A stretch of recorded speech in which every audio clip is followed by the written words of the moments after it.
Welcome to Brooker Bonsai, and today we're going to be pruning up an interesting bonsai. This is a curry plant that I've had for some time.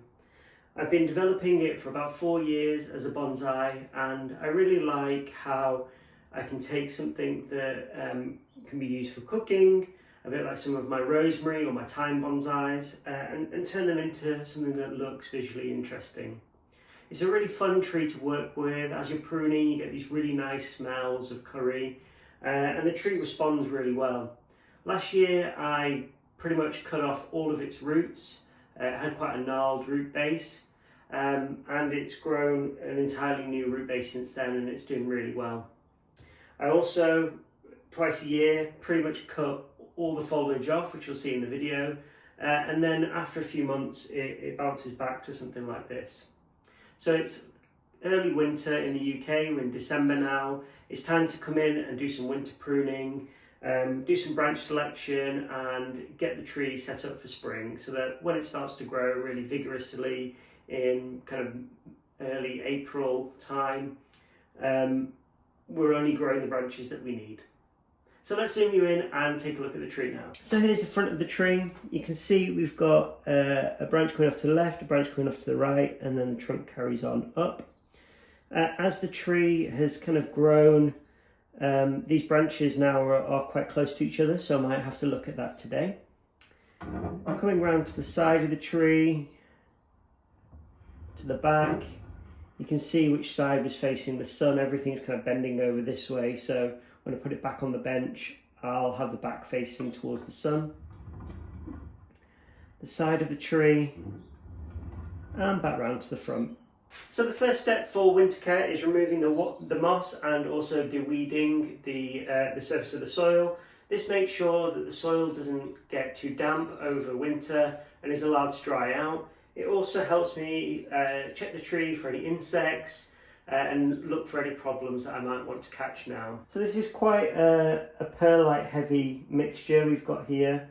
So it does dry out quite quick, and I can see that there's not too much moss, which is good. The tree seemed to like quite sandy soil, so the perlite has been quite a nice compromise for it. And it's responded quite well this year to the repotting. You can see here we've got moss starting to grow up the trunk, and this can cause the bark to rot away because it remains too wet.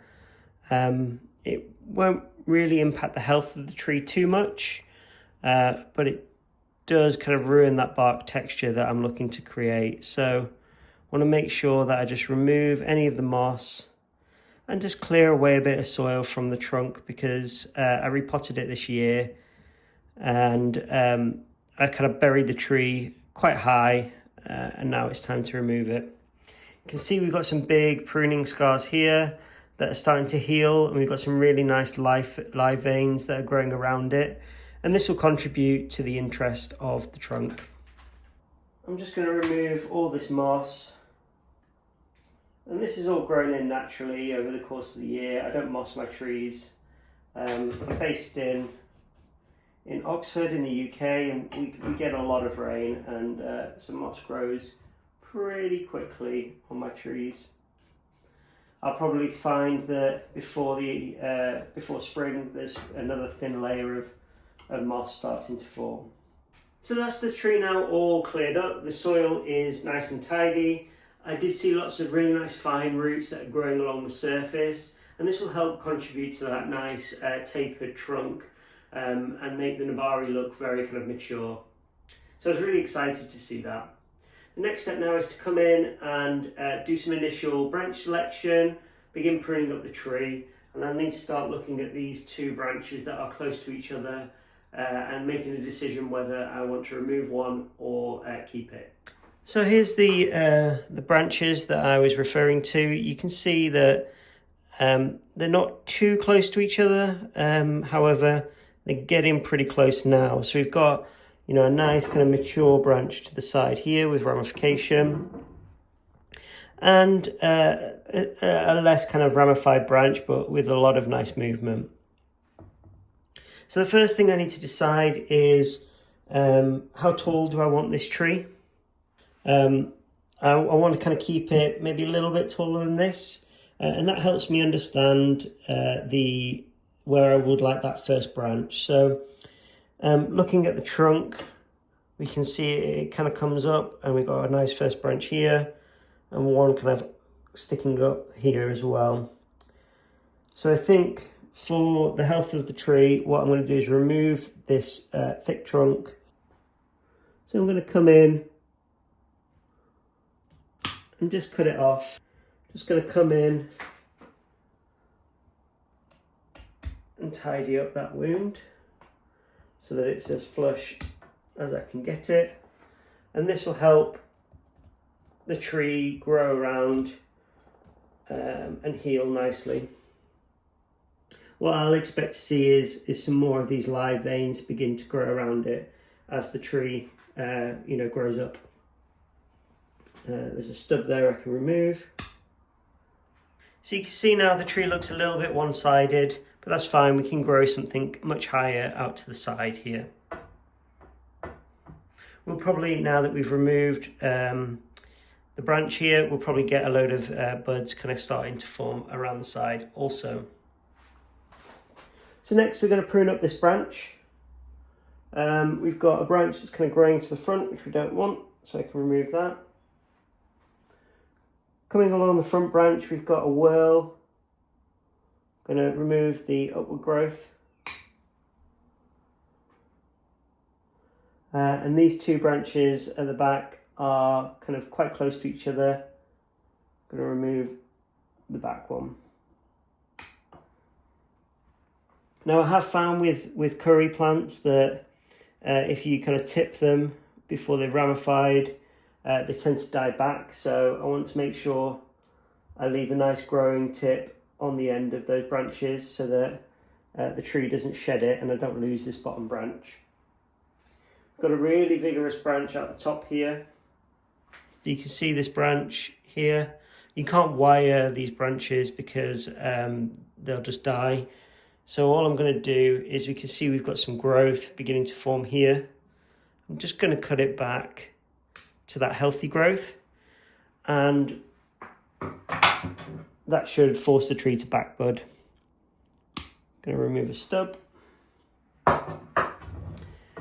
And that's that first branch all pruned up. So coming up the tree now, we've got loads of branches that we can just clear out. Got a nice one kind of coming out to the back here we want to keep. We want to encourage side branching here also. Just going to remove a stub. Oh, that had something attached to it, never mind.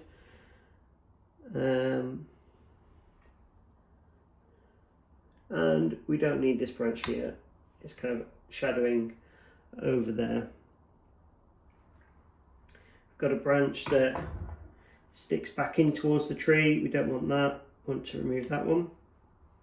And I've left this branch here because this is likely to become our new leader. This front branch is probably a bit too early to have a front branch, but we don't have much on the tree at the moment, so I'm going to keep it for now and just prune it back a little bit. See here we've got some nice healthy growing tips. The back here, again, we don't really have much that we can prune it back to.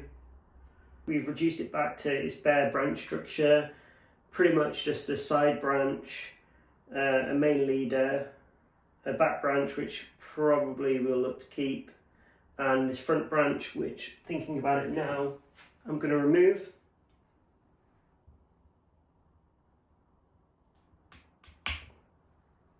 Here's a look at everything that we took off today. You can see there's some small twiggy bits, there's some woody branches, and these, if I planted them in soil, would grow from cuttings. They grow quite easily.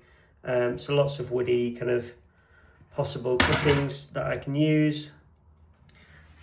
And just a little bit of the moss, but it was quite thick, which was good to see.